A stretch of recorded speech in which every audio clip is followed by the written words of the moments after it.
अस्सलाम वालेकुम दोस्तों, सभिनी दोस्तनि खे सलाम। कामरान जानी सिंधी अर्ज़ थो कयां त उस्ताद जलाल चांडे जी फ़िल्म ठही हुई 1985 में जलाल चांडे नाले सां। उहा फ़िल्म कंहिं दोस्तनि ॾिठी ऐं घणे दफ़ा ॾिठी ऐं उन्हनि खे कीअं लॻी उस्ताद जी अदाकारी। छो जो उहा फ़िल्म जेका आहे वीडियो में अॼु ताईं असांखे न मिली सघी आहे। ऑडियो में त कॾहिं साईं करीमुद्दीन चांडियो बि रखी आहे, पर वीडियो में न मिली सघी आहे। त दोस्तनि खे गुज़ारिश आहे त उहे पंहिंजा तजुर्बा ॿुधाइनि त जलाल चांडी फ़िल्म उन्हनि खे कीअं लॻी ऐं पंहिंजे वक़्त जी केतिरी मशहूरु ऐं सुपरहिट फ़िल्म हुई त ऐं उन्हनि कहिड़ियुनि सिनेमानि ते हिन फ़िल्म खे ॾिठो ऐं केतिरा शो ॾिठा, ज़रूरु ॿुधाईंदा। ऐं किन न ॾिसी सघी, माना किन सिनेमा में न ॾिठी फ़िल्म ऐं VCR ते ॾिठी, उहे दोस्त बि असांखे ॿुधाइनि। जी अदा कामरान जानी बहितरीन अवां इहा ॻाल्हि कई आहे, मौज़ू खणी आया आहियो। जलाल साहिब जी फ़िल्म इहा गुम आहे, मिसिंग आहे ऐं 85 में आई। उन टाइम असां प्राइमरी पंहिंजो पढ़ंदा हुआसीं त असांखे एतिरी सम्झ न हुई इन शयुनि जी, या उन वक़्त में इन शइ जो एतिरो अहसासु न हुयो जेको अॼु आहे, हिन दौर में आहे। ऐं न एतिरी मीडिया हुई। पोइ VCRनि ते VCRयूं बि विरले हूंदियूं हुयूं उन दौर में। वॾा खणी ईंदा पंहिंजे हिसाब सां। पोइ इंडियन फिल्मुनि जो दौरु, अमिताभ बच्चन वारनि जो, मिथुन चक्रवर्ती वारनि जो, हिननि जो दौरु, फिल्मां आणींदा हुआ। या इहे सिंधी 2-3 फिल्मूं हूंदियूं न त घणो करे अंग्रेज़ी जेकॾहिं VCR शुरू थी 90 में VCR जो उरूज हो, पोइ वरी इंडियन फिल्मूं आयूं। असां पाण हिनखे ॾाढो तलाश कयो आहे, दोस्तनि में, यारनि में, प्रस्तारनि में। बाबा कंहिं वटि आहे भले उहो असां को पैसा वठनि या जेको कुझु ॾियो त असां हिनखे YouTube ते सेव करे छॾियो। पर हिन महिल ताईं अञा का मस्बत मोट न मिली आहे किथां। ख़बर न कंहिं दोस्त वटि VCR जी कैसेट जी सूरत में इहा फ़िल्म मौजूदु आहे त पोइ उहे ॿुधाए सघनि था। बाक़ी त असां न ॾिठीसीं इहा फ़िल्म हिन महिल ताईं। तारीफ़ ॿुधी आहे, तमामु बहितरीनु फ़िल्म आहे। दादा कामरान जानी, इहो चवंदा आहिनि त इहो पहिरियों भेरो पाकिस्तान में कंहिं फ़नकार गुलकार ते फ़िल्म ठाही हुई। असद शाह ठाही हुई। डायरेक्टर प्रोड्यूसर ई असद शाह हो ऐं ॿियो बि वॾो नालो सिंधी फिल्मुनि जो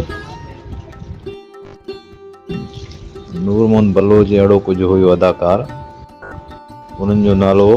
हाणे इन में जेका डायलॉग डिलीवरी न, उहा असद शाह पाण कई हुई। चवंदा आहिनि त डायलॉग न पिया यादि थियनि, या उहा अदायगी जलाल चांडियो न पिया अदा करे सघनि। बाक़ी फन जेका एक्टिंग आहे उहा कई अथनि।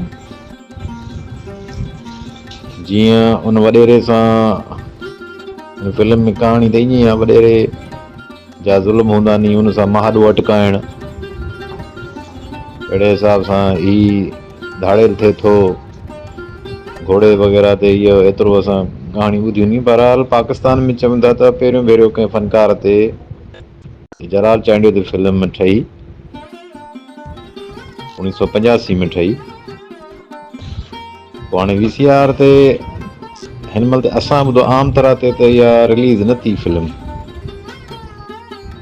VHS कैसेट जेका आहे न, उन ते न थी।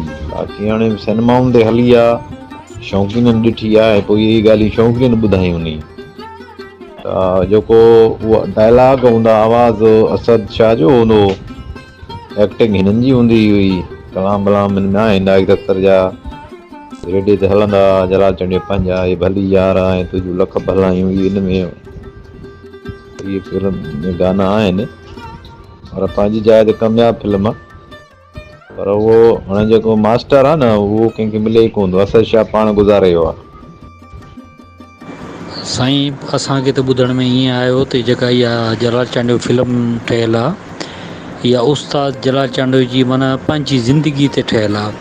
काफ़ी माना जेके परिस्तार उस्ताद जा असांखे गॾिया, त उन्हनि इहो ई ॿुधायो त इहा जेका फिल्म आहे इहा उस्ताद जलाल चांडी जी माना ज़ाती ज़िंदगी ते ठहियलु आहे।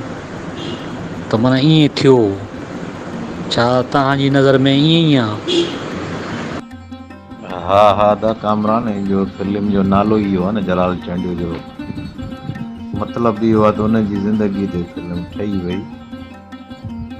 जलाल कीअं थियो इहो माना ॾेखारींदा हिकु वॾेरो हिन ते ज़ुल्म कंदो आहे,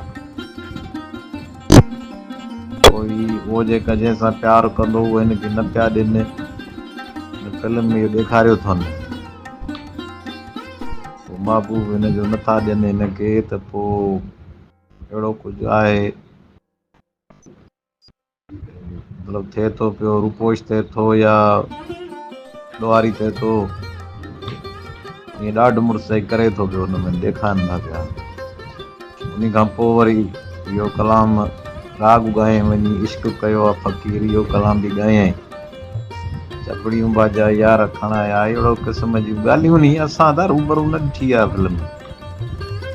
आहे 85 जी, दीदार भाउ 85 जी आहे, इहे रिकॉर्ड पिया नी, फिल्म जा रिकॉर्ड हूंदा नी, कैसेटनि जो ऑडियो जो इहो नंढी ॻाल्हि आहे, इहो हर को रिलीज़ कंदो आहे। 2003 में सचल वारनि जॾहिं जलाल साहब मरी वियो त पोइ इहे ऑडियो कैसेटूं रिलीज़ कयूं, उहो पाठे ते इहो लिखियलु आहे। फिल्म जो डॉक्यूमेंटेशन आहे, फिल्म खणी मौजूदु न आहे प्रिंट, आहे त वाक़ियो थी वेंदो न, इहो सिनेमा ते के शयूं इहे ज़ाया थी वेंदियूं, टुटी पवंदियूं, पोइ ठाहींदा कोन, तवजो न ॾींदा, उछले छॾियूं, ईअं थींदो। जिते जिते सिनेमाऊं ख़तमु थी वियूं, क़दुरु त कोन्हे न हिन मुल्क में, अकुल हुजे त हिन मुल्क में एतिरी शयूं संभालला हुजनि न।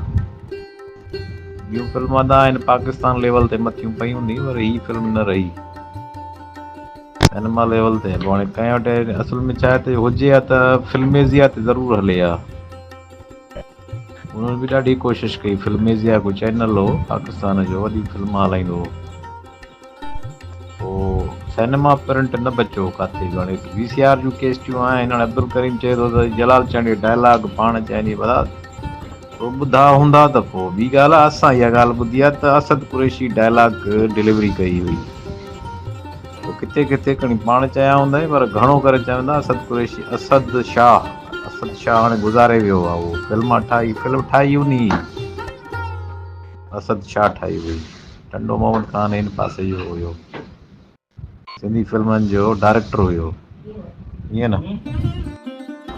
असां कामरान जानी कॾहिं कॾहिं वेही एहसास मौज़ू खोले वेही थो, यार ईअं न कंदो कर, अहिड़ा अहिड़ा एहसास मौज़ू खणे थो जिते त असांजे पहुच खां बि परे हूंदो आहे। हाणे मां इहे फोटू मोकिलियो मैं, इहो होली सां हाणे त इश्क जो मोहबत जो सबूत अॻिते मिली वेंदो, त असां कीअं था यार असांजो यारी हलायूं, अॻियो ॻाईंदो केरु। त अर्ज़ु इहो आहे त जेको तव्हां वॉइस कयो फिल्म जे लाइ, मां ॿुधो तव्हांजो वॉइस, सौदा बिल्कुलु मूं बराबरि 50 चकर तक़रीबन यादगिरी नथो बीहे, मूं ॾिठो फिल्म। तो उन फिल्म जी स्टार्ट थिए थो, उन खां वेंदे आख़िरी एंड ताईं मूंखे सीन डायलॉग यादि आहिनि, पर थी सघे थो घणो वक़्तु बि गुज़री वियो, थी सघे थो किथे मूंखां उहा फिल्म विसरी बि वई हुजे थोरी ॻाल्हियूं। ॿियो जेको तव्हांखे चयो त इन में गुलूकार हुया नाहिद अख्तर, मोहम्मद सरदारी, जलाल चांडी, ॿियो हुयो इन में सजाद यूसुफ, जेको हिकिड़ो कलाम चए थो उन में सजाद यूसुफ जो आवाज़ु आहे, तो अदा अर्ज़ु कया। इन फिल्म में जेको नाहिद अख्तर ॻायो, नाहिद अख्तर पंहिंजे वक़्त जो फिल्म जे जेको वॾो नालो हो, तो आम फनकारा कोन हुई, तो इन में जेके बि 2-3 गाना नाहिद अख्तर जे आवाज़ में आहिनि, तो नाहिद अख्तर खां इहे गाना शाह पंहिंजे तरफ़ां लिखी करे उनखां ॻाराया, उन खां पोइ इन फिल्म में रखिया विया।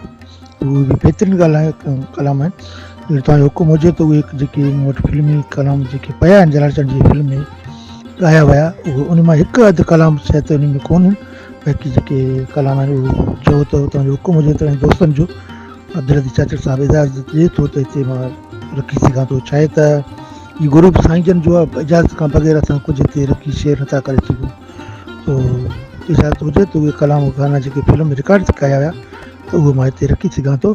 तो तव्हांखे अर्ज़ु कंदो आहे, इहा पहिरीं रिकॉर्डिंग मुंहिंजी हुई, जलाल चांडी जो जेको स्टोरी वारी फिल्म हुई, सो साईं जन जेके जन बि यूट्यूब ते रखिया उनजी महिरबानी आहे, इहा पूरी स्टोरी मूं वटि पई आहे हिते। जीअं त कामरान जानी अर्ज़ु त फिल्म ब्लैक एंड वाइट हुई, इन खां जेकी बि फिल्मूं अॻु में ठहंदियूं हुयूं सभु ब्लैक एंड वाइट हुयूं, को बि सिंधी फिल्म में कोन हुयूं। तो पोइ तव्हांजे यादगिरी लाइ अर्ज़ु कंदो हलां त उमेद फिल्म हुई या ससुई मारवी, अॻु में बि टे कैदी, तूफ़ान, रत जा रिश्ता, रत जो फलांद, अलाह तव्हांखे नेकी ॾे, काक महल, पनुआ किल, प्यार कयो सिंगार, अहिड़ा खोड़ फिल्मूं जेके आया अॻु में उहे पंहिंजो हुया ब्लैक एंड वाइट हुया। थोरो उन में कलर मामूली ॾिनो वेंदो, लेकिन उन टाइम में चाहे जो जेको रंग वारो फिल्म ठहंदो आहे त उहो ॾाढो महांगो हूंदो हो। या रंगीन फिल्मूं पाकिस्तान में ॿियनि जाइ ते पंजाब में त खणी ठहनि पिया, वॾी बजट हुई, सो सिंध में बजट घटि हो, अॻु में इहो ब्लैक एंड वाइट फिल्म ठहंदा। जॾहिं जलाल चांडी फिल्म रिलीज़ थियो उन खां पोइ पंहिंजो हैदर खान आयो, उहा रंगीन में आयो। उन खां पोइ जेकी फिल्मूं आयूं तक़रीबन उहे सभु रंगीन में अची विया। जलाल चांडी खां पोइ जेकी फिल्मूं आया 85 खां पोइ, उहा हिकिड़ो ॿियो फिल्म आयो 85 खां पोइ नादर गोर, उहा बि ब्लैक एंड वाइट हुई। सो वधा के अर्ज़ु त परू, शहीद, जी लतीफ़, नादर गोर न, ॿियो अली गोहर, मोहब शीदी, दुश्मन, इन खां पोइ जेके ॿ टे फिल्मूं ठहियूं उहा रंगीन में आया था। ॿियो हुकुम हुजे त मां हाज़िर आहियां, जेको तव्हां पुछो त मां तव्हांखे ॿुधाइण लाइ तयारु आहियां जेको मुंहिंजो हाल हूंदो। साईं जलाल चांडियो फिल्म जे हवाले सां दोस्त जेको आहे सो पंहिंजी गुफ़्तगू कनि पिया। कुझु दोस्तनि जा असां जेको आहे सो गुफ़्तगू ॿुधीसीं ऐं पंहिंजे तरफ़ां असां सभिनी खे जेको आहे सो भलीकार चऊं था।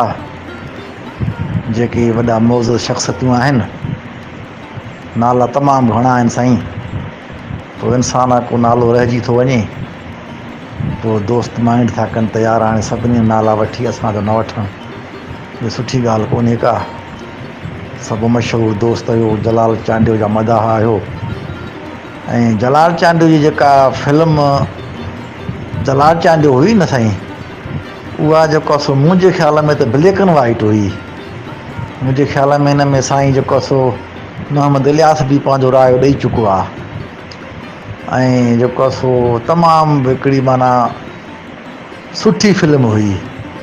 एतिरे क़दुरु जो असांजो हुते कंबर शहर हूंदो हो जिथे असां रहंदा हुआसीं, पोइ लाड़काणे ज़िले में हिकिड़ो तालको हूंदो हो, उन में सिनेमा बि हूंदी हुई। पोइ इहा ख़बर पई त बाबा जलाल चांडी जी फिल्म अॼु जेको आहे सो माना हलंदी।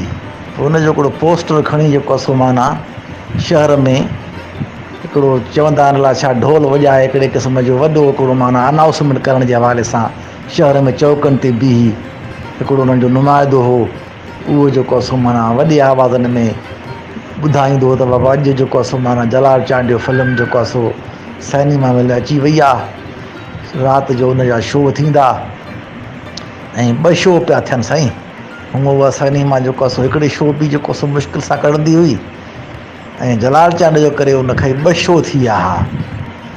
पोइ साईं असांखे बि थोरो मौक़ो मिलियो, वियासीं, कुझु ॾिठोसीं। तमामु जेको सो जलाल चांडी जी हिकिड़ी माना तमामु हिकिड़ी बहितरीनु फिल्म हुई, सम्झो न। ऐं जेको सो ॾाढियूं माना गाना बि बहितरीनु हुया। ऐं हिकिड़ो गानो इहो बि आहे त मुंहिंजे ख़्याल में अलाए हिन फिल्म में हो अलाए कंहिं में ॿिए में हो, उहो मुंहिंजे ख़्याल में अलाए हैदर खान में हो। ॾाढी कावन जी आहे किनारी यार सिधी टोपीअ ते, सम्झो इहो बि असांजो हिकिड़ो शाइर हुयो, सम्झो न, मेहर मुजाहिद, इन ठाही इहा शाइरी। सम्झे मुंहिंजो बि उन टाइम ते शाइरी सां सिलसिलो हुयो। मुंहिंजो जेको आहे सो उस्तादु हुयो, उस्तादु पीरल कंबर। पोइ मुंहिंजो बि जेको सो उन्हनि सां मुलाक़ात थी, जेके आया हुआ फिल्म जा जेको सो डायरेक्टर हुया, उन्हनि जा माना माण्हू हुया फिल्म जा, इहा मूंखे ॼाण कोन्हे का। बहरहाल तमामु सुठी फिल्म हुई ऐं जेको आहे सो माना पंहिंजो तमामु सुठो माना तो वक़्त जी फिल्म हुई जलाल चांडी जी। तमामु दोस्तनि जी यादो पंहिंजो शेयर कयोसीं, वॾी महिरबानी तमामु दोस्तनि जी। साईं जेको आहे सो अब्दुल अज़ीज़ चाचड़, कुझु नाला वठूं था, सम्झो न, कामरान जानी, करीम जोयो, दीदार हिंद, ऐं साईं जेको आहे सो अब्दुल सत्तार। मुंहिंजे ख़्याल में हाणे ॿिया अलाए कहिड़ा नाला आहिनि, पोइ रहिजी न वञे। ॾाढो मां वञी नालनि वठण में कुझु मिड़ी घबराईंदो आहियां, सम्झी न। शाइर माण्हू आहियूं, हिसास दिलि रखंदा आहियूं, चाहींदा आहियूं त कंहिंखे असांजे तरफ़ों का तकलीफ़ न पहुचे। माज़रत सां शाइर अख़्तर ब्रो जी तरफ़ों वरी बि सभिनी दोस्तनि खे अस्सलाम वालेकुम। अब्दुल अज़ीज़ साईं ऐं थोरा वॉइस ॿुधाइनि तव्हांजा उस्ताद जे डायलॉगनि जे लाइ। इहा मूंखे थोरी ख़बर आहे त उस्ताद जलाल चांडे जॾहिं फिल्म कई पए त उनखे पेमेंट अध में न ॾिनऊं। जंहिं खां पोइ उस्ताद जलाल साईं उन फिल्म खे इनकार कयो त मां रिकॉर्डिंग न कयो। उन जी जाइ ते उस्ताद जो एडिटिंग करे इहो मां ॿुधो त जेको मुंहुं मुबारक मुंहुं हयो वियो ऐं डायलॉगिंग बि कई ॿिए जे हथां कराई वई मुकमिल। माना फिल्म उस्ताद ज़िद करे वई त मां रिकॉर्डिंग न कंदुसि। माना उहो जेको पेमेंट ते न ठाहिया हुया, इहा मूंखे ख़बर आहे। वाह दा कामरान जानी, वाह तुंहिंजूं कोशिशूं अॼु साईं वॾी कचारो कराए छॾी जलाल चांडे जी फिल्म ते। दोस्तनि जूं राय कचहरियूं कोशिशूं उम्मीद आहे त अॻिते कमु वधंदो मथां माना फिल्म मिली वञे। तमामु दोस्तनि जा लख लख कुर्ब ऐं थोरा जंहिं हिन माना डिस्कशन में जेको आहे हिसो वरितो